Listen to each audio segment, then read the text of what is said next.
Welcome back to Interview with a Bothan. Still no Bothans, but Keylori is close enough spiritually. Mm-hmm. We're your hosts, Lou. And Lenny. And under no circumstances is Lenny to be confused with Lenny Bruce. Nope. It's not my name. Don't wear it out. How you doing? Mid AF, dude. Mid AF? Why? Brain no work. Brain no work? I likely have undiagnosed ADHD. I don't think it's really undiagnosed, bro. Well, untreated. Unmedicated. Unmedicated. How are you? Living the dream. Oh, yeah? Yeah. It's so sick, dude. Would you like to know what the dream is? What is the dream? Unfortunately, the Book of Job. No. God, you're back on your Abe Lincoln grind. I'm back on my Abe Lincoln grind. For those who don't know, Abe Lincoln was a suicidal man. Yeah, he was. He used to go on walks in the forest with his gun. That is so me. Yeah. I too, when my wife is getting dress fittings, read the Book of Job and laugh at it. So, today, we're talking about Thrawn Ascendancy, Greater Good. We're going to ignore the fact that we just did a re-record of some stuff for Chaos Rise. Indeed. And this is the first interaction where they're having with each other for the day. Yes. I really like the shawl on your head. It's very Algerian. Huddle. I feel like I'm in a blanket fort and it's relaxing me. That's so normal. That's such a normal thing to think as a I just feel like almost 25-year-old. Shut the fuck up. No, I'm becoming super orthodox and now I cover my hair inside because I thought Orthodox women, do they cover their hair all the time or is that just in church? Only in church, but a prof in our department saw me cover my hair inside two days in a row and stopped and asked me, "Is that a new Orthodox thing you're doing?" And I said, "No, Linda, I'm just cold." And she said, "Fair." It is fucking cold in that building. It is. And then later that day, she emailed me a link to an article about how people have been increasingly converting to Orthodox Christianity. God, I love her. Me too. I need to respond to that email, but I can't read the article because I don't have a subscription to the New York Times. The Internet Archive base. Okay, well, I'm stupid. I don't know how to use that. I'll show you after we're done. All right, sounds good. That's how I got the first 153 issues of Star Wars Insider. Hell yeah, brother. So we're talking about Greater Good. It was published on April 27th, 2021, which is not that long ago. No, it's not. Who wrote it? Fucking guess. Guess who wrote this book? Timothy Zahn. Oh my god, you're so good at this. Oh my god, who published it? Del Rey, as god. always. It is the second installment of the Ascendancy Trilogy. Okay, it's time for the plot overview. Let's fucking go. Yeah, so the dual narrative that Zahn set up in Chaos Rising continues with there being a memories portion and a portion that just is a narrative happening in what I guess is the present. And so this time the memories portion focuses on the planning and implementation of a plot to destabilize the Chiss Ascendancy, and the narrative in the present is Thrawn and Arlani and a new character, Lakinda, mopping up the remnants of the Nicardoon destiny. So I sort of found that in summarizing this, the memories and the main narrative blurred together somewhat, as the memories portion takes place months before the main narrative, as opposed to the memories portion of the previous book, which is years before. Well, anyway, so here's the actual summary of the plot. Same as last time, I've separated the memories portion from the main narrative. Around 7 months before the events of the main narrative of the book, while the Nicardoon are still on their colonial expansion grind, Jixtus, the shadowy figure we met at the end of Chaos Rising, and Hapleaf of the Agbui discuss the civil war-torn planet below them. Hapleaf informs Jixtus that refugees from this planet seem to be heading to the Rapok system, so Jixtus sends some of the Nicardoon after them, setting up the encounter that involved Thrawn, the Pakash, who are the inhabitants of the Rapok system, and the Nicardoon in the last book. Jixtus then assigns Hapleaf to use his powers of government subversion to destabilize the Chiss Ascendancy. Hapleaf and the Agbui start by embedding themselves in Chiss society undercover as cultural nomads, but make little headway until they meet a betrothed Chiss couple, Yoponek and Yomi of the Kopoyo family, on their wandering year, and invite them aboard their ship in exchange for knowledge about the Chiss. When Yoponek tells a story about an ambitious mid-level counselor of the Zodlak, which is one of the 40 great families of the Ascendancy, Hapleaf figures that this counselor, Lakuviv, might be his way into Chiss governmental affairs. He flatters Yoponek into believing that meeting Lakuviv will make him a part of history. Yomi hates this plan, wants to see the bird migration, and ends up getting murdered. Hapleaf meets up with Jixtus near Selwys to give him a report of his progress with the Chiss, and Jixtus assigns Kilori, a pathfinder of the Navigator Guild, to help with the Agbui ruse. Kilori also introduces Jixtus and the Agbui to the concept of Thrawn, who has just defeated General Yiv. Jixtus agrees that it would be best to figure out a way to keep Thrawn away from the Ascendancy when they try to implement the Agbui plot. So in the present, since defeating General Yiv of the Nicardun, the Chiss Expansionary Defense Fleet's current mission is to wipe out the Nicardun remnant. As part of this, Thrawn goes to check up on the Pakash to make sure there is no lingering Nicardun presence there. On the Pakash home planet Rapak, Thrawn commits to helping some refugees who are led by a matriarch with a death wish, the Magus. The Magus is convinced that there is no hope left for her people except to unite with the Beyond, so that in death they may heal their planet. Hoping to show the Magus that there is indeed some hope for her people, Thrawn agrees to take her and her aide to check out the situation on her home planet. Samacro hates this plan as it is highly irregular and kind of outside the brief of their mission. When the Magus sees her planet, she still wants to kill herself because from above it really looks like everybody's dead. Convinced that with a ground investigation he would be able to show the Magus that life is in fact worth living and that there might actually be people there, because how can you really tell if everyone is dead if you haven't been on the surface? Vibes. Yeah, but he's unable to conduct this investigation due to new orders from Chilla because... Not to be confused with the Chahala trees. Indeed. He puts the Magus in a medically induced coma and stores her in Thalius' quarters so that he has time to investigate this matter but can also attend to the new orders from Chilla. He returns to Chilla, gets his new orders, which he thinks are fucking stupid, which they are. The new orders are to investigate the Patatis and Vigari pirate activity, which are sort of concocted out of rumors overblown by Thurfian and Zistalmu, who really want Thrawn, 1, out of the way, and 2, to fuck up drastically. Ideally out of the way so that when he fucks up, it doesn't bring everybody else down with him. Thrawn, of course, a Chiss warrior, goes even though he thinks that these orders are stupid, and of course, because he is Thrawn, he prevents the Patatis from getting colonized by the Nicardun, and gets new info about the Vigari activities from them. Annoyed, Thurfian and Zistalmu send Senior Captain Lakinda, an ambitious Zodlak merit adoptive, to join Thrawn's operation so that at least someone else can share in his glory. Before she can go, however, Lakinda is called to meet with a fellow Zodlak stationed on her ship, the Grey Shrike, who has an odd message for her. He has a brooch for Thrawn to inspect, which was given to him by a Zodlak on Selwys, which is where the Agbui have been infiltrating the Chiss government. This whole time, Hapleaf has been manipulating Lekuviv, a mid-level Zodlak official, into believing that the Agbui have a poorly guarded and abundant Nyx mine. Nyx, for context, is basically the Durasteel of the Chiss Ascendancy. Yeah, pretty much. But it's like cooler than Durasteel. Yeah, it's what they make their ships out of. It's quite valuable. And it is resistant to their weird acid yes. bombs. Yeah.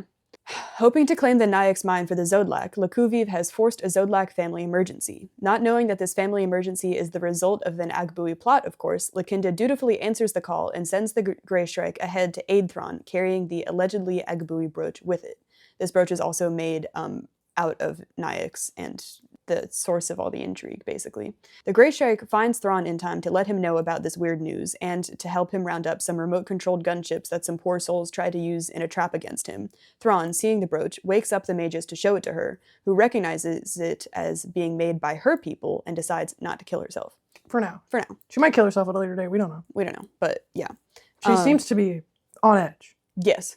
Thrawn, learning that there are 3 families that have announced a family emergency and are all planning operations near the same coordinates, which notably is not the Magus' planet, because the Magus' planet is likely abundant in Nyx, which is where these brooches came from, realizes that the family emergency business must have been concocted to force Chiss families to turn against each other over nothing. He rushes back to the Ascendancy with the Grey Shrike, and Thrawn uses these remote-controlled gunships to, 1, pretend like they are attacking him, and 2, crash one of them into the fake mine. Civil war averted, for now. And then after all this, Lakinda is invited to join the Arizi, and Thurfian, Thrawn's #1 hater, is promoted to Patriarch of the Myth. And then in sort of an epilogue scene, Kilori reports to Jixtus, hoping that he will be told that he is done working with the Chiss, but Jixtus assigns him to figure out how the Chiss navigate through the chaos without hiring external navigators, which, because we have read Thrawn Treason, we know that the Grisk end up using their knowledge about the Chiss navigators to force the Chiss to heal. What are your thoughts on this? I don't know, we had a fun conversation about whether or not we think Samacro is older or younger than Thrawn, and which of those is a funnier option. I think they're both equally as funny. Yeah, they're both really hilarious. Because it's really funny if Samacro is much younger, because then it's like, damn, what the fuck is my insane boss doing now? He is certainly old enough to know better. And then I mean, he is old enough to know he is better. old He's enough like to know 43. better. Yeah. And it's also funny if Samacro is much older, because then Thrawn is his commanding officer, and having a boss that's younger than you is funny. And then it's also funny, especially if your boss is fucking nuts and it's like, what if we put a random alien in a coffin and keep her from killing herself and take her around everywhere, and no, you cannot tell high command. Yeah. That was pretty fucking funny. Right? One thing I appreciated, just because, like, you know, Thurfian is sort of set up as, like, Thrawn's main antagonist within the Ascendancy, like, because he's so concerned about the kind of devastation that Thrawn can bring to the Chiss Ascendancy and to the myth by being a messy bitch. Although it's like questionable whether or not like Thurfian is truly dedicated to helping the Ascendancy, but at the very least he definitely believes that this is his life's purpose. And I think it sort of makes his motivations in his concerns about Thrawn sort of seem less randomly malicious than it would be if we didn't have this context of him solving random people's problems with the idea he has in mind of being genuinely helpful. And then also sort of related to Thurfian is just the references to Thras were interesting. Like there's this the speaker of the myth at some point, like she says, like, I hope this, I'm not out of line by saying this, but I can't help but be reminded of young Thras. Of young Thras when I look at how you work.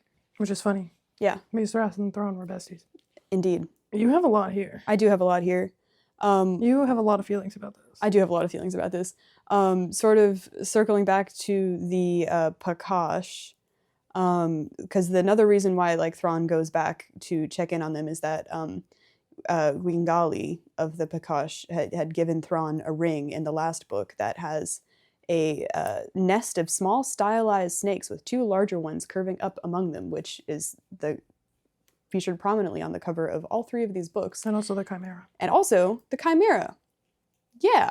And I think that's cool. Continuity. That is cool. Fun stuff.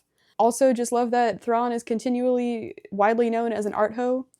Just great. Like when he learns about the like Agbui plot to destabilize the Chiss Ascendancy, he's like, wow, this is so beautifully implemented. It's how exquisitely planned. And Lakinda is like, let's stop talking about the artistic merits of this plan and figure out how we're gonna stop it, dude. Which is crazy because she was fucking ready to blow up all of the other families. She really was. Like, well, she didn't know that other families had called in a family emergency because like they were all on like secret family comm systems that no other families had access to. Yeah, but you would think. Yeah. No, she thought she was about to claim a really valuable mine for her family, and that her family. Because the other thing that's which she should not be doing. No, she should not. She should not. No. The purpose of the Chiss expansionary defense fleet is not claiming new worlds. Not claiming new worlds for your family. Indeed. You can do that after you're done, except you're a merit adoptive. And they'll probably like disown you. Yeah. After you're done. So like, I don't care. I don't know why you care so much about this. I don't know why either, man. It's interesting. It's like when colleges or universities call you and they're like, you're an alumni. Do you want to donate us money? I had that happen last week. Cursed. With Redacted. And I picked up the phone. It was like 8 p.m. And it's like the same number. Mm-hmm.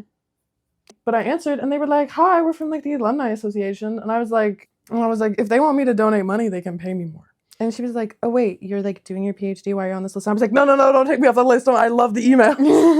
Because they're funny. Because it's like, oh my God, look at how much money we raise. And the internal emails are like, we're so broke. We're so broke. Everything is dire. Yes. And then my last little note is there's this brief portion where Thalius is talking to a lieutenant commander and is sort of thinking to herself about how the lieutenant commander is sort of a a probationary rank sandwiched between lieutenant and junior commander given to officers who showed promise of someday being deemed capable of moving up the higher command structure. But also unofficially, it's sort of like where nine ruling families put their fuck-ups. And Based. I think it's really funny because at the end of Thrawn Treason, Eli is promoted to lieutenant commander. He is so me. Yeah. I don't know if I said this when we were talking about Thrawn Treason. Mm-hmm. I genuinely do not understand how the Chiss version of Eli's name is not Elivanto. This is way beside the point. Mm-hmm. When I was originally reading it, I did not think Eli as an Eli. I thought Eli as an Ellie. Mm-hmm. Well. So then when I heard, I was very taken aback. Because I was like, Jewish? More Jews in Star Wars. More Jews in Star Wars. There's so many now. It's great. I love it. It's beautiful. We should just reintroduce Judaism in the way that I guess it exists in Dune. Because there are Jews in Dune. And they were not like combined with Buddhism and Catholicism or Islam. They are still their own religion. No, because okay, so his core name is Evant. So you think Elivanto, not Eli. I don't know. If your name is Eli and you're going by Eli, and not Ellie, you're 6. You're 6 years old. That's a 6-year-old name. Ellie is an adult name. So what are your thoughts, feelings, and concerns? Those are my thoughts, feelings, and concerns about a book we read a month ago. Contrary to the bitches on Reddit, this is one of my favorite books. This is like my favorite Star Wars book. Yeah. Or at least like Thrawn-centric book. And everyone's like, oh my god, Thrawn's not in it enough. Da, da, da, da. I don't care. I think the Chiss Ascendancy is cool. I'm so excited to read New Jedi Order, even though we don't really go there. We kind of go there sometimes, even though the family structure is very different. And Naruto is a family. Oh, interesting. Yeah. I can send you the Star Wars Gamer thing that I found. Also, the other thing about the Star Wars Gamer was that they were like, they're very similar to human anatomy. Good. Okay. So now we know. Chiss have regular dicks. No slit business. No ridges. Cilia. Yeah. Cilia. Yeah, I know words. Well, I guess I'll say it here. So, I was on the internet, as one does, clicking around between my different Wikipedia pages, and every time I clicked on a new page, I forgot what I was doing. Real. It's like going through a door. Yes. But, as like looking at something related, I think I was trying to find a list of all of the named officers in the Ascendancy, which doesn't exist, and I really don't want to be the guy to create it. But in the Star Wars Gamer 5, which I think came out in like 2000 or 2001. So this is Legends canon. They specifically say that the CEDF is a foreign affairs asset and not a military asset. Interesting. So like, just think like the CEDF was just the FSO. What's the FSO? Foreign Service Office. Good question. The people that work in embassies. But I don't know what it stands for. Well, then Thrawn would not be there because he's not good at politics. Well, neither are most people that work for embassies. Let's be fucking real. Well, I don't know what. Foreign Service Officer. So it's the Foreign Service Office. Cool. They have a test. Whoa. I feel like Thrawn would be good at diplomacy. Because Yeah. he'd just be like, well, fucking obviously. Yeah. This is what you do. No, but this is one of my favorite, if not my favorite Thrawn book. And I've read more Thrawn books than you. Yeah. I read the not Thrawn-related Hand of Thrawn books. It's true. Love Baron Soontirfell. I know. But I do like that the memories, and I guess this is kind of like alliances, except it's a lot sooner. Is like, these aren't memories in the way that the memories in Chaos Rising were memories, where it's like, the fog is coming. I mean, the fog is still coming in these memories. Do not get me wrong. They're murdering young adults, I guess. No, I also would like to say, I also really like this book. I've read a bunch of reviews of it that people were bitching about Thrawn not being in it enough. I don't care. I don't give a shit. I don't give a fuck about I don't Thrawn. give a fuck about Thrawn. Like, he's just sort of like the hook. The vessel for me to explore the Chiss. Exactly. We'll talk about this more, but I loved reading about the Zodlak because like they used to be in the 9, but now they're not in the 9. And they're so butthurt about it. They're so butthurt. Well, and that's like what really confuses me about Lakinda. right? Is like, you literally are a married adoptive base. Yeah. Didn't give a fuck about you. Why do you care so much? Is this like intra-family propaganda where like, I don't know, bitch, you're not trial born, you're not ranking distant, like you are just a guy. And they will strip their name from you as soon as you are done with your military service, which, given the events of this book, might be happening sooner rather than later. Except for the fact that she gets adopted into the Arisi. Well, that's because the Arisi are better strategists. Yes. I realized Thrawn can't go to the Arisi. He's too autistic?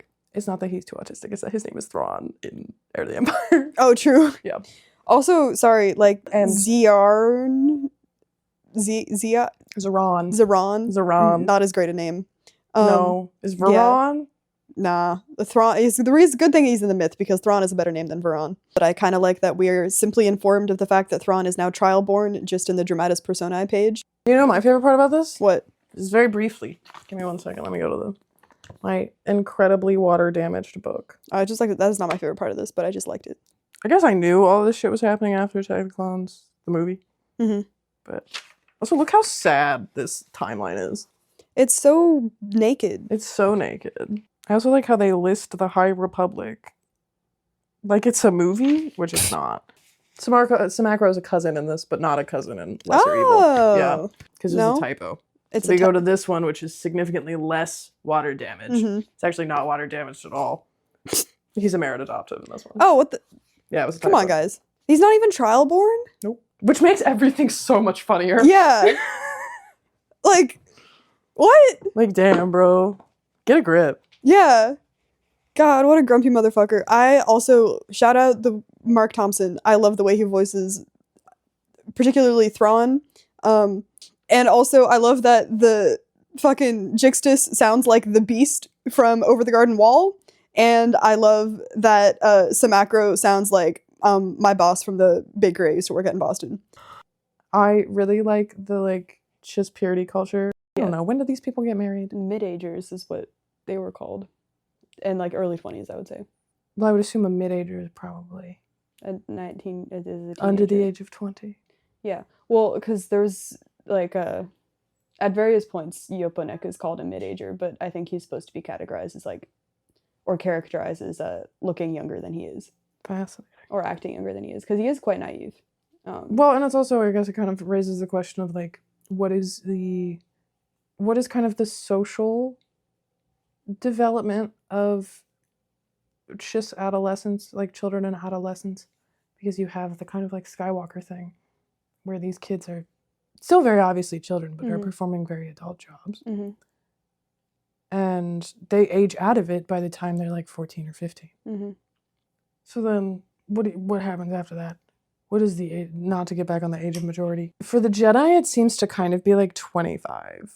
23 to 25 is when you become an adult. Yeah. On Naboo, it's 11. Yeah. For some reason. Tatooine, Does it ever happen? I don't know. All I want to do is go to the fucking Tashi station to pick up some power converters, even though I'm 20. I'm whining like I'm 5. And then you kind of have the Eli Vanto thing, where it's he's from Wild Space, which I still don't necessarily understand. Me neither. Presumably it's just straddling the Outer Rim and the Unknown Regions, but... Texas. Maybe? Yeah, kind of Texas. What is it about Eli's adulthood that you're... I mean, he's in, I don't know. It's kind of that, frontier, which I guess, yeah, that's all I need to say. It's that kind of frontier attitude where, children don't get to be children, because childhood is a luxury. And not that children who do not experience a typical childhood, don't have fun. Aspects of childhood have kind of always existed. And adolescence is really the one we invented, 30 years ago. Not 30 years ago, 130 years ago. But in the same way that it kind of feels like Thrawn being from Renter, he doesn't feel like he had a childhood. But maybe that's just because he's autistic. Yeah. Well, and also... But because he was a merit adoptive at what? Aralani. Yeah. Got to fuck off as a teenager. Yeah. He did not. Well, he's a merit adoptive and she's blood. No, but I mean, you assume he would have been able to fuck off in his own family. Yeah. You kind of get the vibe that wasn't acceptable within his, kind of immediate family structure either.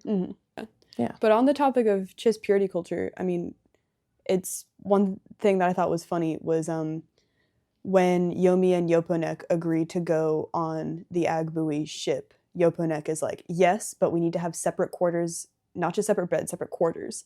And like No fucking. And like happily thinks to himself like, well, I knew that they like didn't like allegedly don't fuck before marriage, but like what's this fucking, he's like still adhering to that without any parental supervision on like an alien ship. Like, what a weirdo. But then that goes back to the whole like, is like the date between Ziara and Thrawn, where like it's very obviis that She was expecting she's a had date. sex before. Oh yeah, And he has not. definitely not. So does he ever have sex? No one knows. AO3 gives you a lot of takes. Is this something that's like rules for thee but not for me, where the people who do exist within these familial structures, like kind of closer to the patriarch, as in they like are blood related to this guy, do not feel the same need to adhere to these societal standards of modesty? At least like, yeah, they got nothing to prove. Also, I am of the camp that like they did fuck. After they beat the fuck out of each other. So I guess Thrawn has had sex once. One time. One time ever, maybe. Maybe in the shipping container with Dahlias. Maybe. No, He brought cards though. He's so mean. He is so you.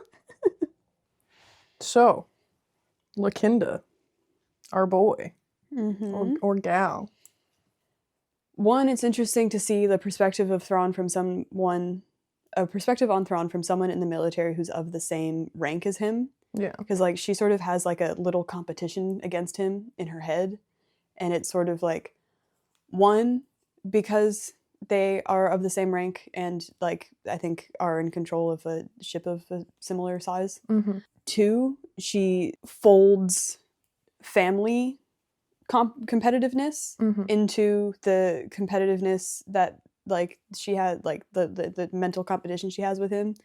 That she has this like little inner monologue after like an operation against the Nick Ardoon that like in her mind she thinks that she could have handled the situation all by herself and then the Zodlak would have gotten all of the glory, but then the glory was split three ways, but then the Zodlak got even less of the glory than she thought was due to them because of something that Thrawn did. And so she calculates that Thrawn did that because he's myth and she is Zodlak, and the Zodlak are allies with the Arizi, and the Arizi and the myth have beef. Which is, I personally find that fascinating because then also, like immediately after that, she's like talking about Arlani, who is blood Arizi. It's unthinkable that a flag officer would, and this is on page 94, would show favoritism towards any one family or group of families. That was the whole idea behind stripping the higher ranks of their family connections. But the undeniable fact remained that Thrawn seemed to get all the assignments that were heavy with potential honor.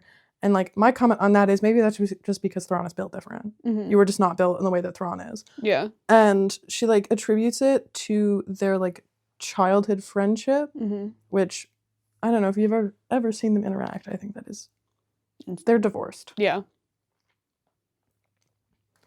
But okay, so A, Arlani, no longer a member of the Arizi.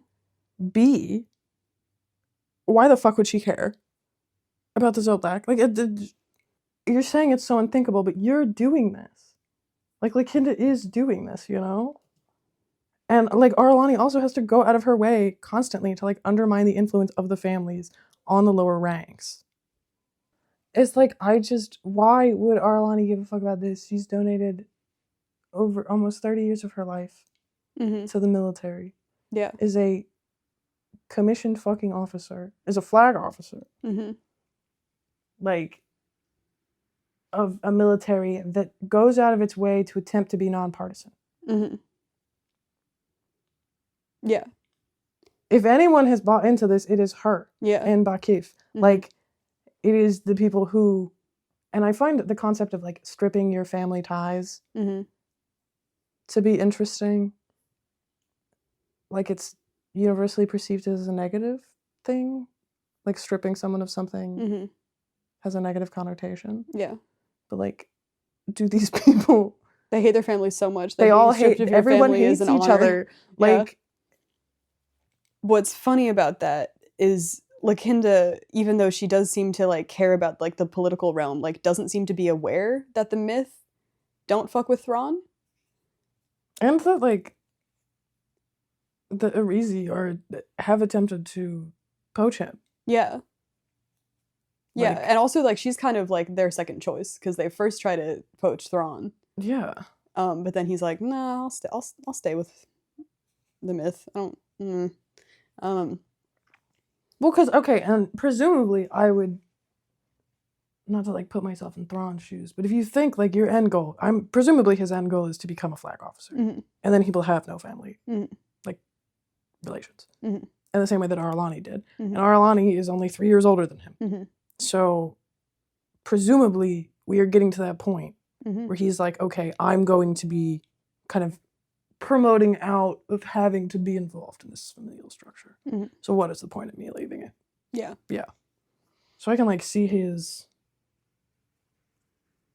I guess, rationale. But also, babes, go. Leave. Mm-hmm. You need to get out. Yeah. But yeah, she's the second choice. Please talk more about that. Sorry. I mean, she'll never be aware of that because obviously the Irizi want her to join. Yeah. And I don't know, she like spends a lot of her inner monologue like at the end of the book rationalizing her like relative worth in comparison to Thrawn, because there's this one moment where like she is helping Arlani with an operation and thinks like, wow, this is very similar to tactics that Thrawn would have. Maybe he just got all his tactics from Arlani and that's why he's like so Maybe skilled. she's a misandrist. Maybe. Maybe she just hates men. She just hates men. But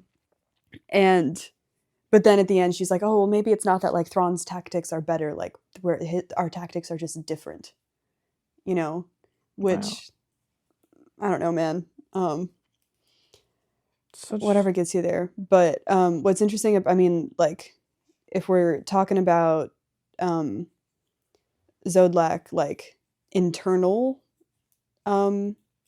propaganda, because of like the Zodlak like insecurity about formerly being, well, it wasn't the 9 that it was like the 10. Damn,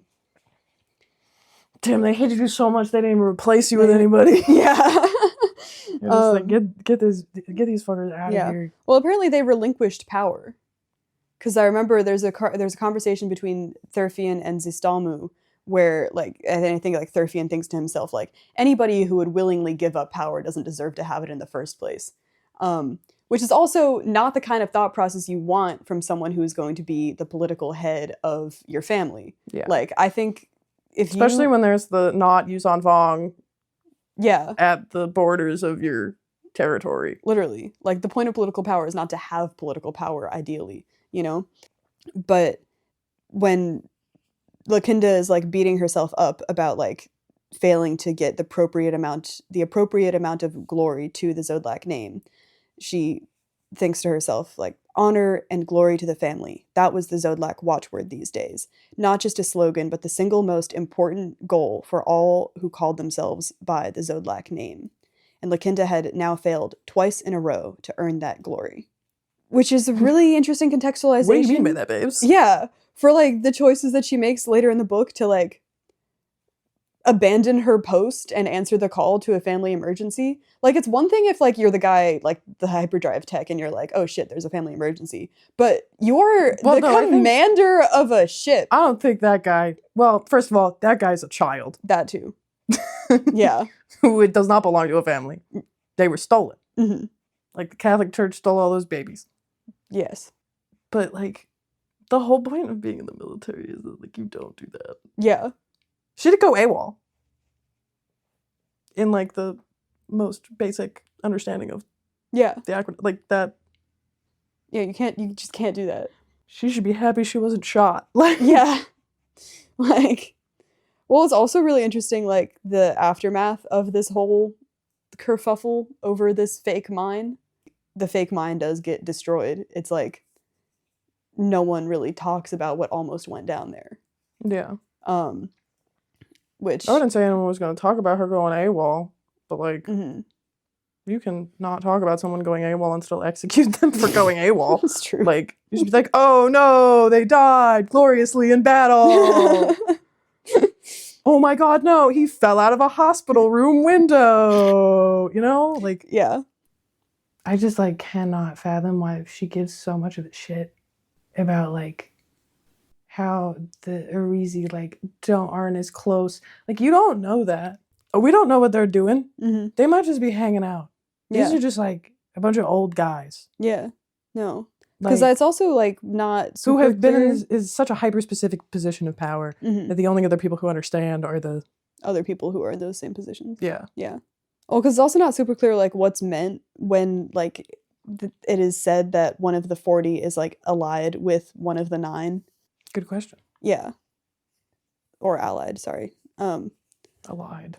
What are you, fucking Elite. British? Yes. Disgusting. Get out of my house. No! But just, like, one last note on Lakinda is that I think it's, like, she's insecure within the Zodlak because she is a merit adoptive. And she has bought into the idea of, like, ascending within the family Yeah. as, like, being a way to, like, bring glory to herself and bring glory to the Zodlak. And then, at the same time, the Zodlak themselves as a whole are, like, or at least based on their messaging, and, like, what we've seen of their, like... They did a Brexit and now they're sad about it. Yeah.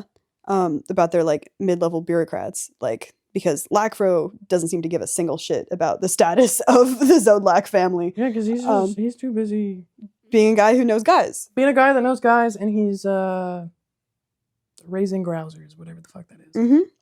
Well, I don't think he's raising grousers. Grousers are basically dogs, from what I understand. You can have dog farms. The You Amish can, do it. but they have pack bulls. It's a pack bull. Pack bulls. Yeah. It's some pack bull shit. It seems like the grousers herd the pack bulls, which is fun. They're just dogs. They're just dogs. I love that there can just be birds. Birds are fine. Just to regular have birds. Regular birds, but, like, we need to have a different word for dog. Dog, too normal. Bird, fine. Bird, fine. And then also it's just, like, really fucking funny. Like, Lakinda is convinced that Thrawn is glory hogging, like, because he gives a shit about the myth. When, like, why the fuck would he give a shit about the myth? Like, he's the like myth, 3 years out from becoming an admiral. and they actively hate his ass Publicly. Like, publicly, all the time. Yeah. Like, why would he be fucking like... Thurfian be tweeting at 3 a.m. Oh my god, I hate Thrawn. I am Thrawn's biggest op. Like, yeah, but it's funny because, like, the Zodlak, like, they're also, like, I feel like their insecurity mirrors Lakinda's insecurity because, like, they Brexited and now they're sad about it. Yeah. It's like, maybe don't do Brexit. Maybe don't do Brexit. If you don't want to do Brexit. I don't know. Okay, now that we've talked at length about Lakinda, let's talk about another girl boss. Time to talk about girl bosses. We love girl bosses. But only when they're evil. Mm-hmm. Like, I love a true girl boss. I can respect a true... I hate Margaret Thatcher, but I can respect it. I can respect the game, you know? Yeah. Her whole purpose was being evil. And she did that. And, like, you know what? I can't be mad about that. First of all, Arlani, born in 62 BBY. I learned this yesterday. We talked about it in our chat on Google Docs. Which I just find that fascinating. What do you mean she's almost 50? She don't have a desk job yet. How old is Bakif? I don't... Like, significantly older. 70? Like 80? How long are Chiss lifespans, though? That's a look-up question. I don't know. I think they're about the same. They could live up to 80 years, at which point Chiss was considered venerable, according to Wikipedia. Okay, that feels short. Yeah. That does not feel like it's as long as it should be, because... No. So then that got me thinking about women in the military everywhere. So, as I'm sure you know, women have not always been allowed to be in the military. Yes. At least in the West. And also everywhere else. With the exception of, like, 3 countries. Of which I will name none of them. Mm-hmm. Yes. Because lest I go on a rant about the Soviet Union. Mm-hmm. But Anna Marie Hayes was the first American woman to attain the rank of general. I want to say this was in the 70s. Question mark. But she was in the nursing corps, which is like an auxiliary because sexism. And then the current, I don't know what the fuck they call it, highest ranking general in the Canadian Armed Forces. It's the first woman they've ever had in that position. Cool. Yeah. She's got real nice hair. Nice. Yeah. She is probably in her 60s. Because, like, that kind of rank you get, like, right before you retire, I guess. Right, yeah. Even though Bakif has been doing it for 30 years. 30 years at this point. So, it does still seem like a male-dominated organization. Would you agree, yes or no? The Chiss Ascendancy military? Mm-hmm. Yeah. Except for Arlani's flagship vessel for some reason. Yeah. Like everyone's a woman. I love Wootro. Girl boss. She's so funny. True girl boss. I also really like Wootro. Like, is this like a glass ceiling kind of situation? Because we know in the Imperial Trilogy that she's still an admiral. Yes. So, like, that's another, 15 years? She's in her mid-50s, mid to late 50s. She's in command of a different ship. But, like, you know, there isn't really... Bakif presumably dead. But, like, going back to, like, the familial structure in the military, but also Arlani's characterization in general, is, like, she seems to understand that the military should be a meritocracy, and this is entirely, like, wholly separate from the Syndicate. And at least, like, among her crew, and maybe it's because for some reason the entire staff of her vessel are all women, she does not seem to encounter this, like, sexism on a daily basis. Yeah. And, like, Thalius does. And Lakinda seems to. Is it the white uniform that does this? Is it, I don't know. I just wanted to hear. Like, her being an admiral, like, makes her... kind of untouchable. But then there are people who, like, shit-talk her behind her back. Yeah. Mostly because they think she's, like, a simp for Thrawn. Yeah, who shit-talks her behind her back besides Lakinda? It's Lakinda and that guy. Yeah, whose name I can't remember. Atros? Yes. Like the other... Yeah. Yeah. Her, Lakinda's mid-captain. I don't know, what... Does Lakinda experience sexism? At least, like, internalized misogyny, where she thinks that she's, like, needs to be better than Thrawn and needs to prove herself. Because, like, Thrawn is a man. Yeah. Yeah. Thrawn does not realize this. No. Because I genuinely do not think Thrawn understands gender. Definitely not. Other than his ex-wife, who he taught to be less racist. And now she thinks she's better than me because she's less racist. Yeah, when does she realize that she's... How does she come to the... I think it's an outbound flight. The less racism? Yeah. Yeah, I mean, there's also a little bit of a less racism thing in Chaos Rising when they go to the, like, I forget which world, and, like, Thrawn is talking to all these aliens like they're people, and she's like, wow, dude, you're talking to these aliens like they're people, and he was just like, no, I'm talking to them like they're assets, and I view everyone as an asset, so do with that what you will, and then she's like... Even me? But I thought we had a special connection. We fought. That one time we had sex when we were like 18. Yeah. And like one thing, because I know that like Lakinda compares herself to Arlani. She is sort of, like notably when she takes over command of a frigate or whatever, when she goes AWOL and joins the Zodlak force to illegally steal a planet, like she doesn't immediately learn the names of the like her crew, and she like is thinking to herself like, damn, like Arlani knows all the names of her crew members, and like she ain't been doing this for 30 fucking years. Yeah, also like of course she knows the names of all her crew members. She's been working with them for a long time. Like you met these people like 2 days ago. 2 days ago, and like they only have your name to learn. Yeah, but it's also interesting, I think the difference in, which like you have in your notes, so I'll just say this to prompt you and then you can expound on it, that... Don't ask me to do that. Okay, fine. Okay. I'll just say it, but... No, just do it. Whatever.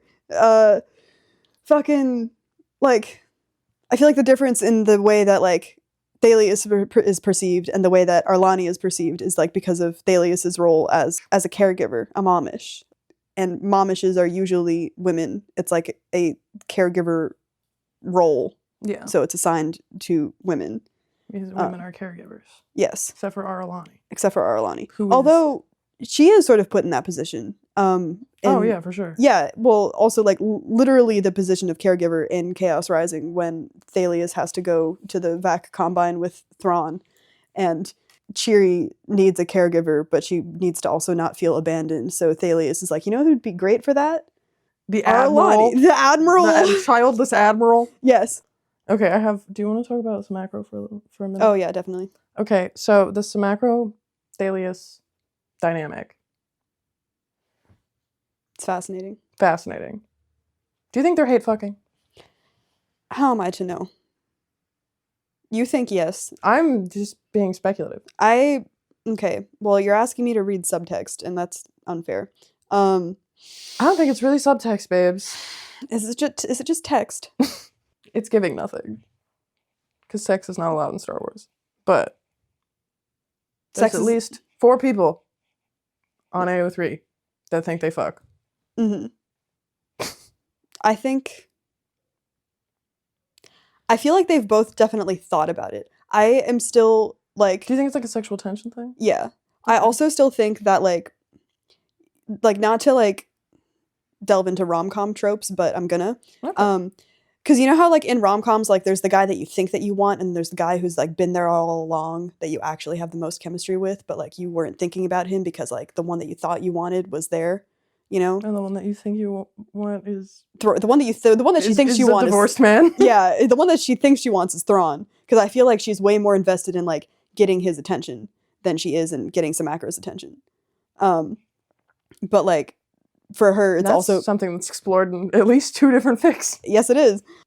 But, like, it's like Thalius is, like, wanting to have, like, access to, like, Thrawn's, like, inner workings is, like, not just because she kind of has a little crush on him, but also because Thuraki literally asked her, like, hey, this guy doesn't know things.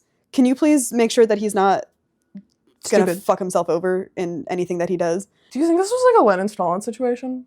Where Thuraki was just writing letters and he was like, I swear to God, do not let Thurfian lead this fucking thing. He will lead us into ruin. Hopefully. And then everyone was like, what was that?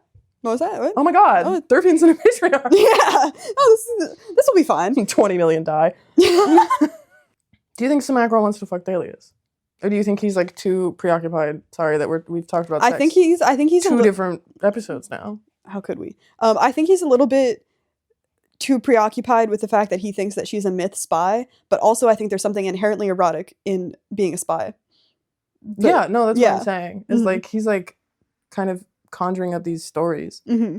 And the way he's obsessed with her. Like, a little bit. Yeah. Which is fucking fascinating. I do love the interaction that they have after they bring the Magus on the ship, and then Thalius participates in this ritual that makes her seem drunk. And then he's like, bitch. Like, good? Like, what? Maybe Cheery shouldn't see you like this because your eyes are half open. Come back to my quarters. Yeah, you want to have the spins on my bed?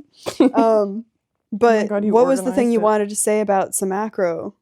About family politics? So, not to out myself as being dumb as fucking brain rotted by fan fiction, but I had fully convinced myself that at some point Samacro became an admiral because it's a really common thing to happen in fanfic. Mm-hmm. Did not happen, which is why I spent 4 hours yesterday going between different Wikipedia pages and forgetting what I was doing. Because, I mean, he's also presumably not that far out. Mm-hmm. And, like, does have this, like, I guess very tangible kind of work beef with Thrawn. Mm-hmm. Because he's not a senior captain because Thrawn is the senior captain. Mm-hmm. As soon as Thrawn is out of the picture, presumably he would become a senior captain. So that's either when Thrawn, like, is promoted out of this kind of context or whatever. But also he's accidentally a cousin in this book, which is really funny. Yeah. But he, like, seems to understand that Thrawn does not give a shit about family politics. seems to be absolutely baffled by the fact that Thurfian is basically Joseph Stalin in the Chiss Ascendancy. Yeah. Thinks Thalius is a spy for Thurfian, which is Mhm. like another interesting, and he's like, I need to protect Thrawn from the myth, Mhm. from their own family. Mhm. So you think maybe because he is the only person that has ever been able to tell Thrawn no, ever, besides Aralani, and that doesn't count because they're divorced. Mhm. It's like he's the only person who hasn't maybe had sex with Thrawn that can tell Thrawn he's being stupid. Mhm. And I think that's really fascinating. And I guess kind of like shows, because presumably all of these guys have been in the military for about the same amount of time, give or take. Yeah. With like, I don't know, in my head, I guess this is a headcanon, is like Smackro and Thrawn and like Wootro were all in like the same graduating like class. Is that wrong? Maybe. I don't fucking know. You can't see Besides the point. That's beside the point. Lou did a big shrug. I did do a big shrug, and then I realized immediately you could not see it because I am so smart. You figured it out. You got there. Lou flipped me off.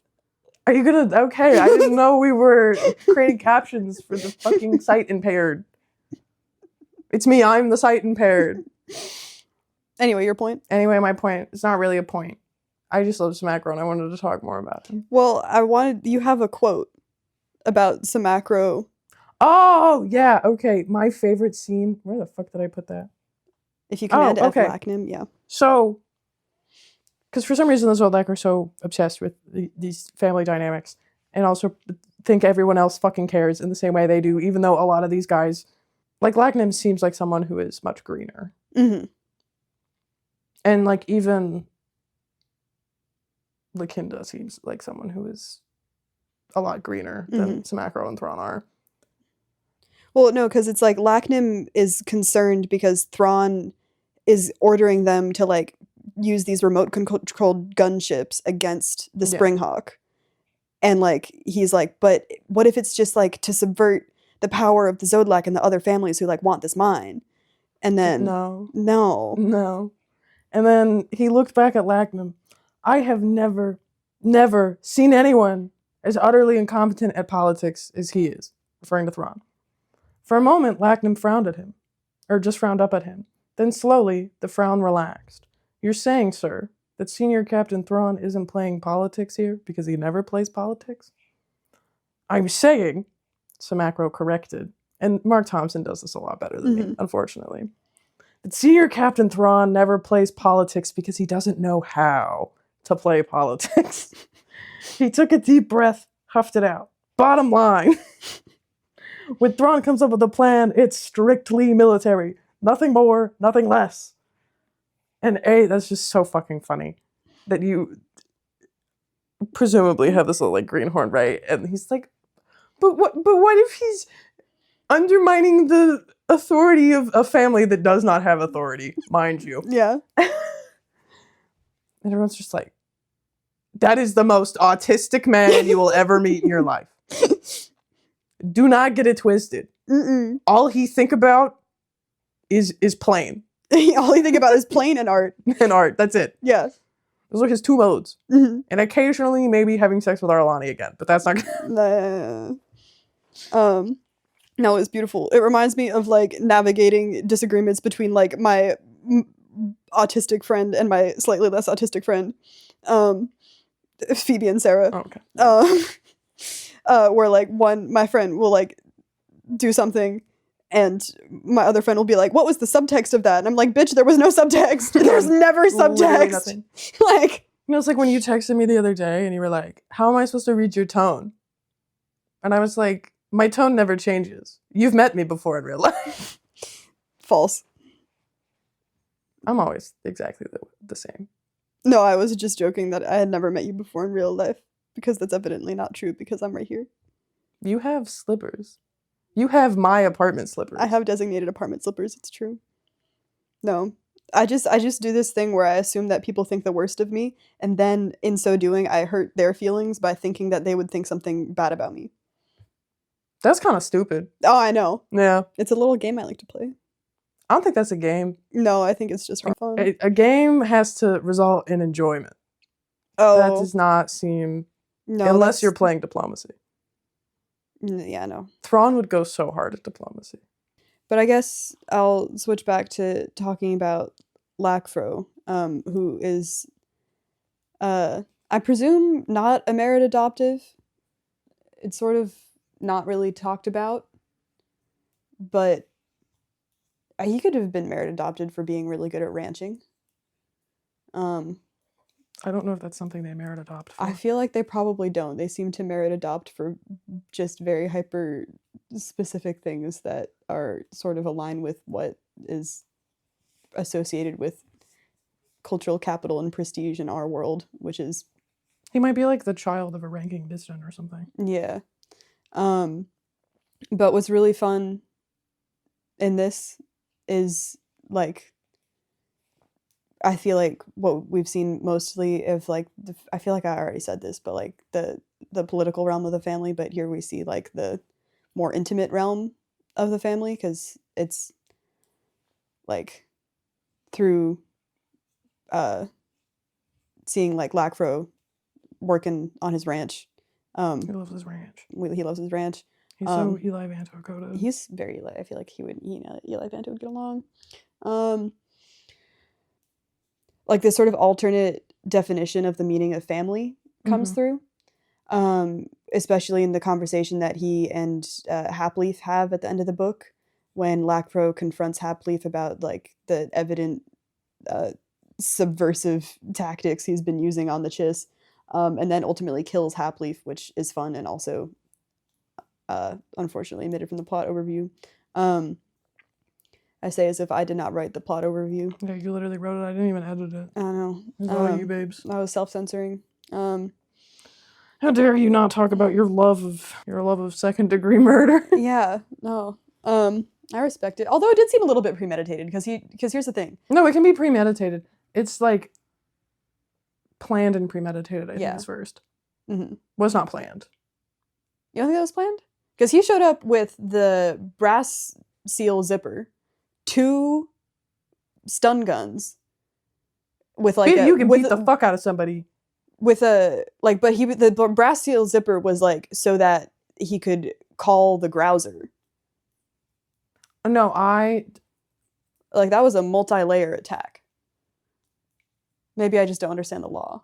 I don't either. Yeah. I think, like, a planned murder has to be planned over, like, an extended period of time. Okay. Because I feel like he could just come up with that this morning. Yeah, it was kind of... He could have come up with it 30 minutes earlier. Yeah. Yeah. Where he's like, I'm gonna... Anyway. But this showdown between I almost said Hapleaf and Lacfro, where Hapleaf taunts Lacfro about the Chiss family system being exploitable. He's like, your stupid family system is like how I was able to get you guys to turn on each other. And Lacfro says, no. Counterpoint. Families talk to each other, bitch.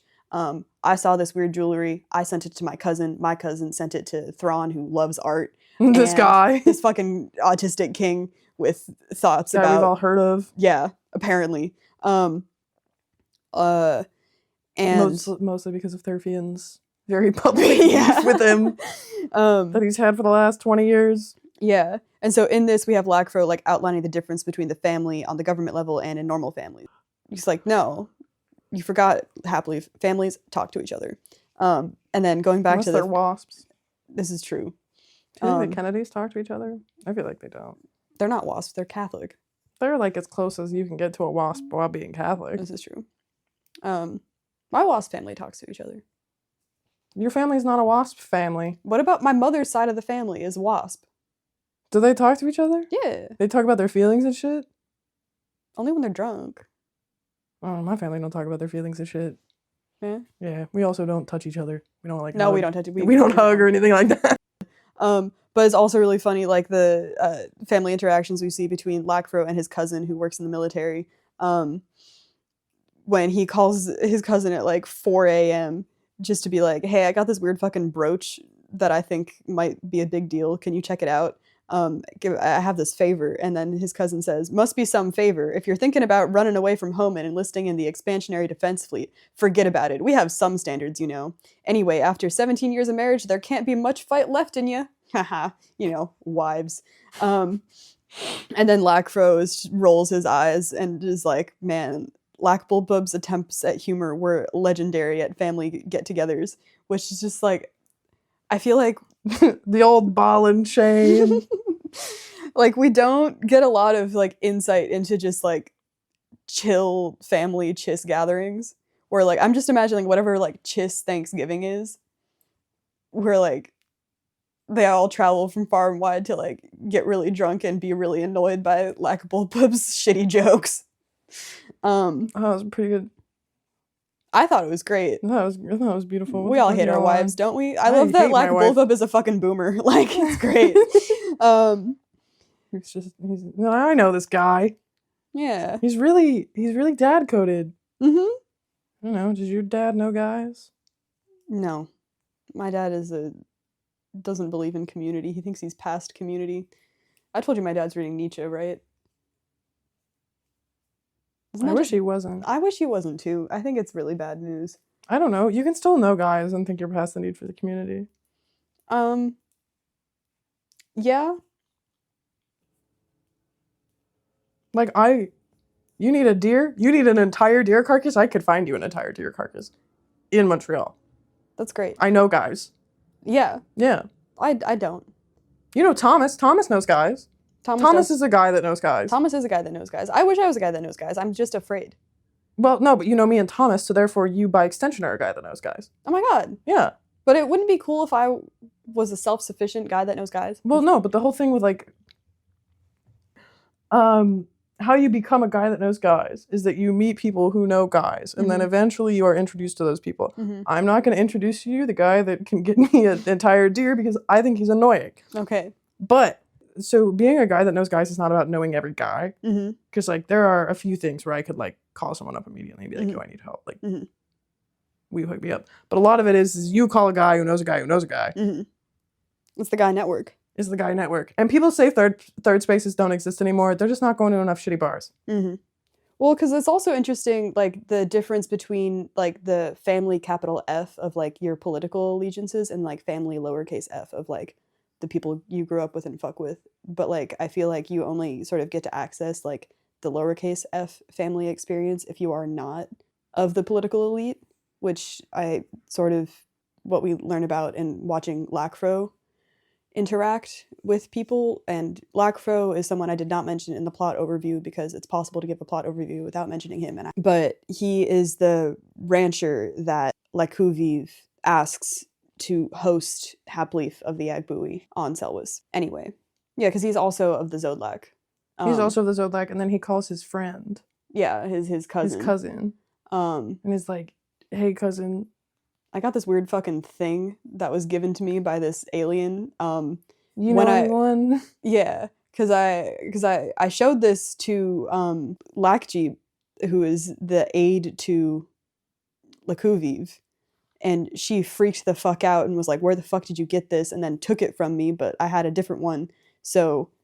It's fine. It's fine. I have this different one, but please would you have someone look at this, because it seems to be a source of contention, and I want to know why these people are on my land, because they seem to be up to something.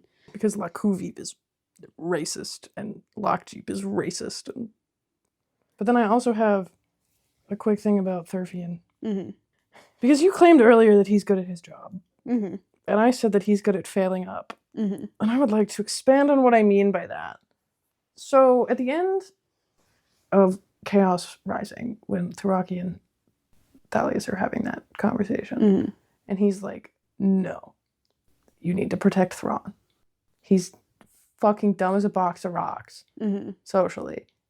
But, like, we need to have people like this. Like, we need to have people who are specialized. And that's evidenced by, like, the Arizi attempting to scalp him and attempting to basically just scalp anyone of merit. Not as in, you know what I mean? And offering them better things and shit like that. But, like, he sees something in Thrawn, and he's like, maybe, you know, he's like, oh, these preemptive strikes, maybe they're a good thing. I don't know what's going on in that old man's mind, but, like, Thurfian is so he hates Thrawn so much he's missing the forest for the trees. And does that make him a good mid-level bureaucrat? I would argue no. Mm-hmm. Because by this point, by the end of this book, he's the patriarch. Like, you can't be doing that. Mm-hmm. You can't let your personal vendetta against a man that at this point is like 39 or some shit. Yeah. Like, this is embarrassing. And also, he's like beefing so publicly that other people know about it. Yeah, that too. Like, that is bad form. Mm-hmm. That is like, when shit like that happens, that is how you get hostile takeovers in family businesses. Mm-hmm. That's how you get hostile takeovers in other businesses. Like, Mm-hmm. when you have this structure and people are so obviously like fucking sick of each other, you're gonna have people come in and be like, yo, we can solve this for you. Mm-hmm. And by solving this for you, we are going to basically cheat you out of all your fucking money. Mm-hmm. I don't think that's necessarily being good at being a cynic or the patriarch. Like, you can't be doing that. No, I agree. And I feel like what I would amend by saying what I meant by him being good at his job is that, like, at least he thinks that he's doing the right thing. So, like, it makes his, like, vendetta seem less random. Yeah. But it's still, like, he's just very conservative and doesn't, like, share Thuraki's perspective that, like, in order for, like, the myth to stay powerful, they need to take calculated risks. But one thing that's also interesting is that, like, Thurfian's beef with Thrawn is public enough for, like, Samacro to notice it when he is getting questioned by the Syndicure about, like, his military engagements that he participates in with Thrawn. And, like, Thuraki was, like, grilling Samacro so much about Thrawn's activities that Samacro was like, wait, hold a minute. Like, I thought you were of the same family, and I thought, like, publicly families were supposed to back each other. What the fuck is happening? Which, like, is, like, the ideal. Yeah, that's, like, the whole point of the family system, so that, like, you are a part of a powerful family so that they can protect you from political backlash. But, like, Thurfian does not is the source of the political backlash against Thrawn. Like, and I just think that's so unprofessional. It is really unprofessional. And I don't think someone like that should be the patriarch of a family. No, I agree. Yeah. And I think, maybe Thuraki saw the writing on the wall and was like, I'm going to try to make it long enough so then, like, Thrawn can be patriarch or whatever. I don't know. Yeah. I don't think he'd ever want that. No, he's like, what about my tactics, my military tactics? You can use your military tactics No. to drone strike Thurfian's house. In the cave. This will not cause any problems for the structural integrity of this world. Certainly not. Both literally and metaphorically, because they all live underground. They're like mole people. Yes. But time for you to talk about the Force. I'm just going to interject where I see fit. Sounds good. Okay. So, in this book, we meet a new group of Force, or at least a new Force-sensitive individual, the Mages, who is the matriarch of an unnamed people. These people are unnamed because they refuse to give their name to outsiders. Probably because they just went through a major trauma of having a civil war manufactured on their home planet, and then all their resources got stolen, and then apparently the Grisk are just seem to want to plant themselves there. Anyway, so the Mages.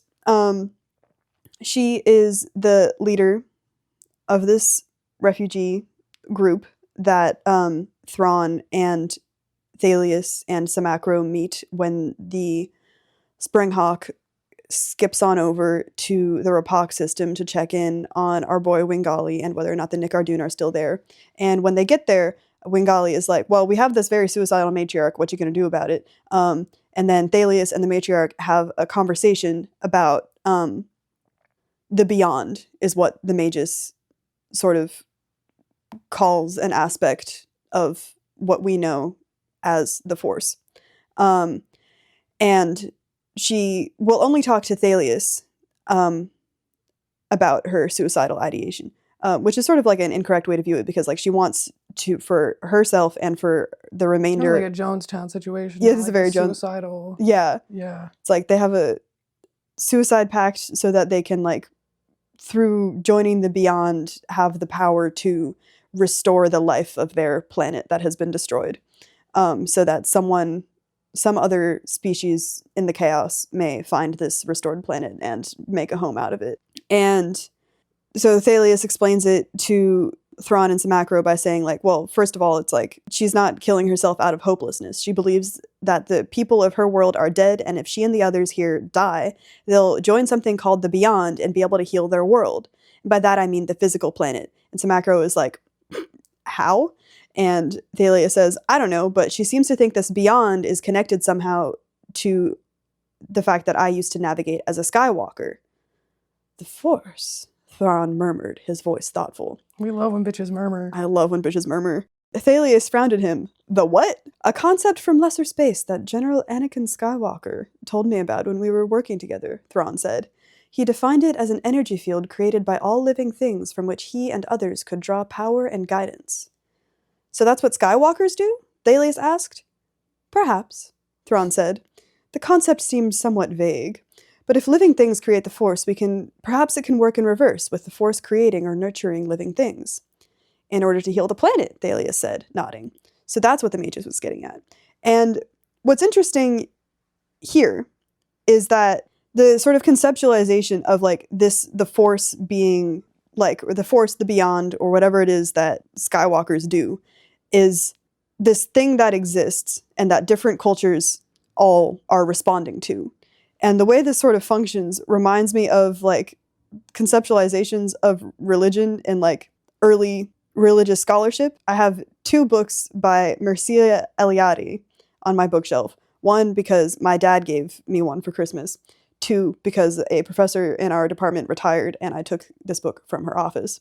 So I'm going to talk about him for a bit, mainly because he was pretty influential to the study of religion, and I have 2 books of his, but it's also worth noting that he supported he's a fascist. He supported the Iron Guard, which is a Romanian Christian fascist organization.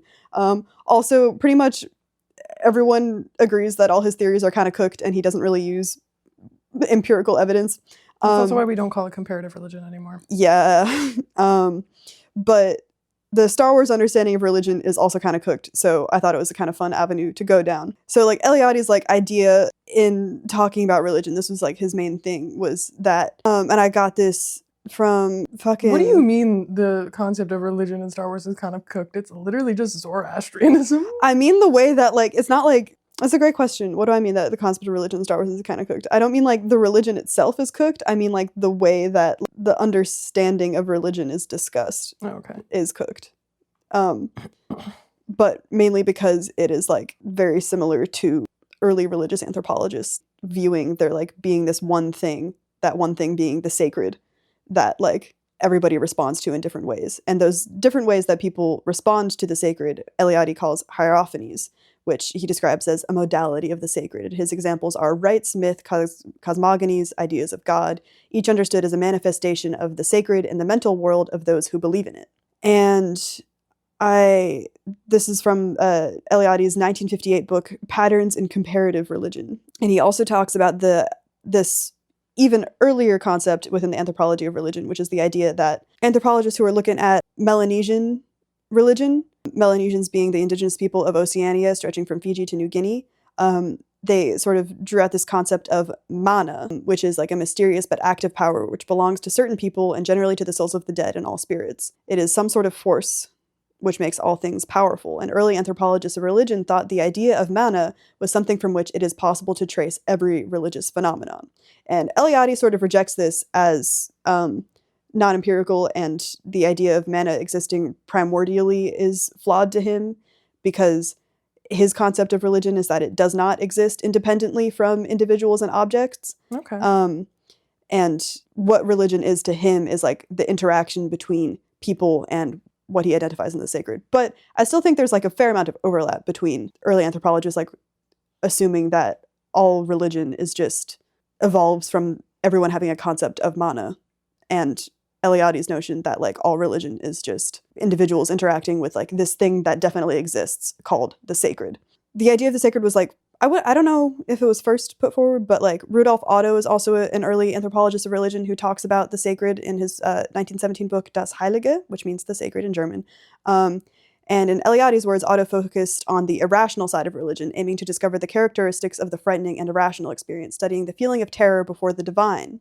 And in Eliade's words, he characterizes all these experiences as numinous, which deliver an aspect of divine power. And Otto has this idea that in the more mystical branches of religions, you will find the most overlap, because they're the ones that are like accessing like something that is more, that's like closer to like an ultimate reality, which I think is very similar to how the Force is conceived of in Star Wars media, as like this thing that like definitely exists, and everybody just has different ways of like working with it, negotiating with it, making use of it, and venerating it. Yeah, that's pretty much all I have to say on that.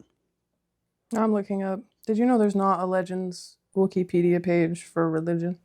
It's fucked up. It's fucked up, but there's a canon one. Mm. Because you have that note about all of the religions you know of. Have you thought about the Ewok religion? I have not. One thing that I think would be really fun to do. They worship trees. Based.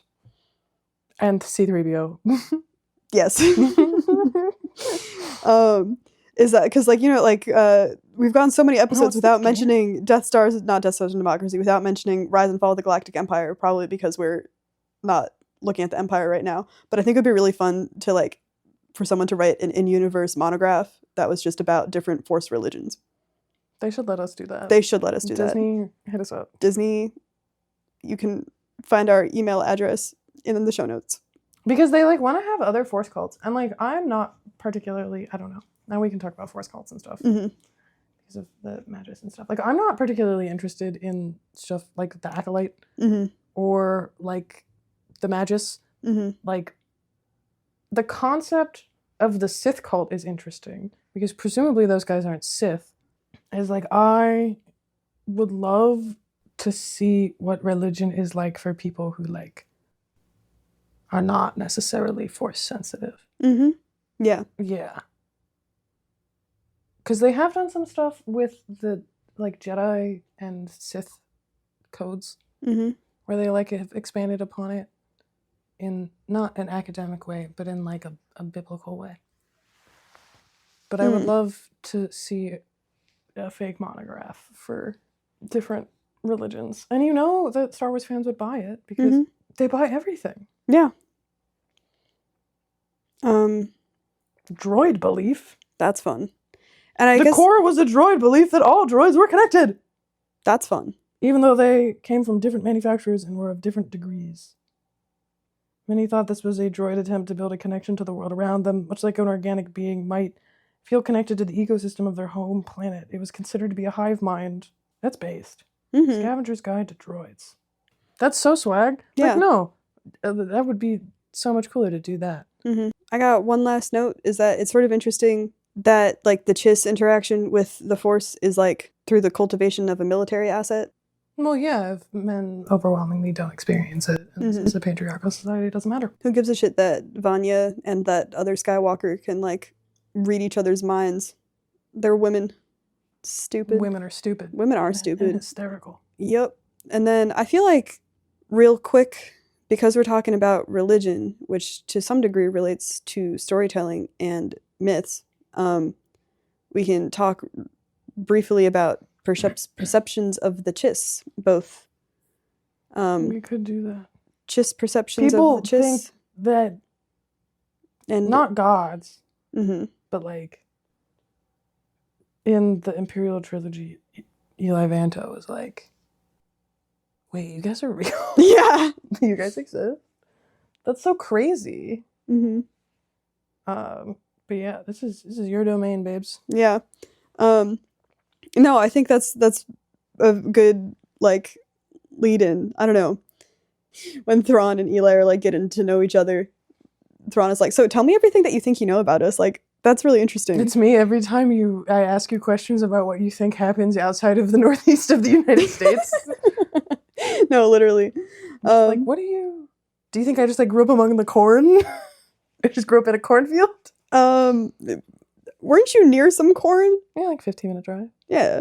That's It's closer than I ever grew up to corn. Yeah, it's not my fault you grew up in an urban hellscape. I think Boston, I see the 1979 hit movie, The Warriors. Is that set in Boston? No, it's set in New York, Ah, but we're all New the York's- same to you. yeah, basically. No, yeah, it is the same. Yeah, It's it's fucking East Coast cities, like, Wait, it's like a 2-hour drive. yeah. Yes. It is. Depends on traffic. I couldn't even get to the capital city of my state in that time. All the states in the Northeast are very small. Yeah, Yeah. and unimportant. Whoa. If they were important, they'd be bigger. I agree. Connecticut sucks. You know what doesn't suck, though? New Hampshire. Why? I don't know. They hate taxes. Same. I know. I feel like of all the places in the Northeast that you would find the least intolerable to live, it would be New Hampshire. Don't ever. I'm cutting that out. Don't ever say that again. Okay. But yeah, it's funny when like Jixtus assigns Hapleaf to go work with a Chiss. He like first of all he's butthurt because he thought that his mission to cause a civil war on the Magus' planet was his last mission. But then Jixtus is like, well, actually, I have another job for you. Please go fuck with the Chiss. And like earlier in Memories 1, Hapleaf had been like, damn, I've never seen Jixtus. He may as well just have been like one of the demons from Agbui myth he'd been so often threatened with as a child. And then later, he said, when he learns that he has to work with the Chiss, he thinks to himself, the Chiss were also a stuff of legend, as terrifying in their own way as the mythical demons. But unlike the demons, they were real. And I think that's really interesting that, like... What the fuck were they doing? Before Yeah. they became super isolationist. Were they just, like, committing genocides? Seems like it. They were just like, you know what? Let's go into wild space and just start blowing up planets. Yeah. Well... No, Thrawn's just going back to his roots in Thrawn alliances when he just lets Anakin blow up that mine. You just, like, do it, babes. Yeah, it's Be my fun. heritage. That's why they don't do preemptive strikes. Because also, like, Keylori's perspective on, like, Keylori fucking hates the Chiss. Like, Thrawn gave him tea, but that's not enough to get Keylori to stop hating the Chiss, because he just thinks Do you they're hate me so... less because I make you tea every time you come on? I couldn't possibly love you more. What if I made you more tea? Then I have to pee really bad all the time. No, fair. Keylori has, like, there's, like, a slur for the Chiss outside of the Chiss Ascendancy. Blue They skins. call them blue skins. Like, Keylori... So happy they've never met any Pantorans. I know. He thinks to himself, never in all of those missions had he ever met a single blue skin with even a shred of humor. Which is crazy. If he could talk to Wutro, he'd be like, wow, these bitches are kind of cool. They're kind of funny. Yeah. Harlani's pretty funny. Yeah. Thrawn is also Thrawn is also really funny. Thrawn is funny in, like, a way that, like, when you would notice, you would, like, scowl at him.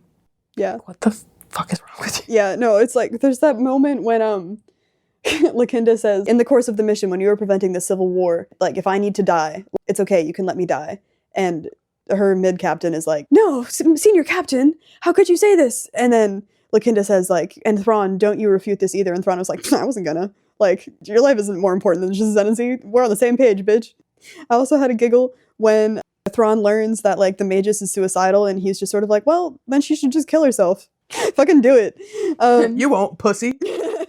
I don't know. And then Thrawn's interaction with the Watith is also interesting because he sort of gestures towards, like, him being aware that there are stories of the Chiss outside of the Ascendancy.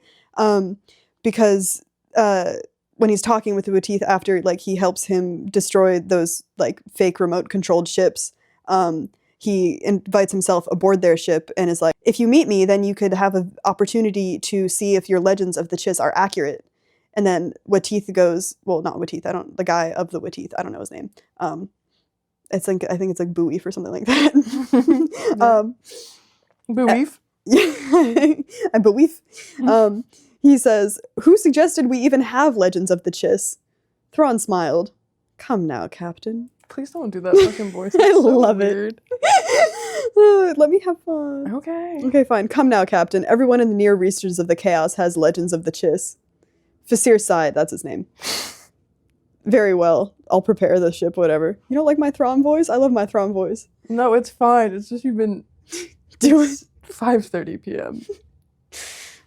We started recording at 1. at 1. I'm not 30. not allowed to have fun anymore. No, you're not.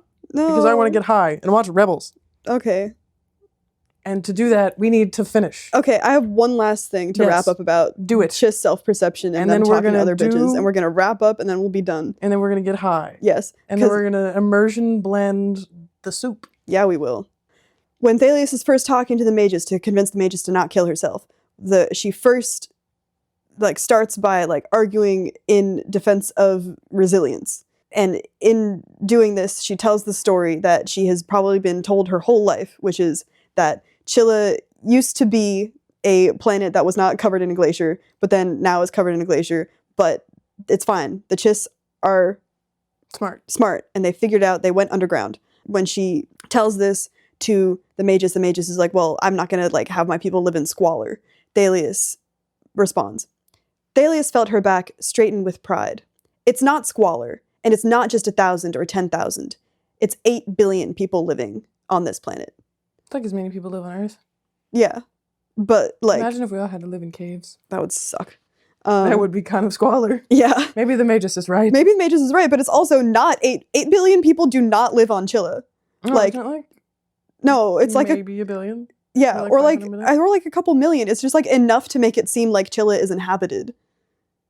Because it sucks there. Yeah. And they have a bunch of other worlds you could live on. Yeah, everybody fucked off, but they keep up this facade of Chilla still being a highly populous planet.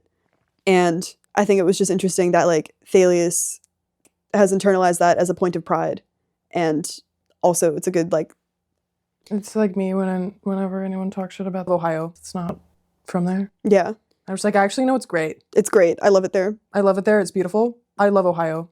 I just love being from Ohio, as Joe Burrow said that one time. Mm-hmm. And then he fumbled another Super Bowl. Yes. You wouldn't have planes. Yeah. And I suggest you let that one marinate, bud. And that'll do it for this episode of Interview with a Bothan. Mm-hmm. You can find us on Blue Sky or Substack. Yes. Yes. Next episode. Music's by Thomas Seibel. Art is by Lenny. Unfortunately. Next episode is what? Lesser Evil. Wow. Well, that'll do it. You got anything else you want to say besides that? No. Okay. Well, we'll see you next time.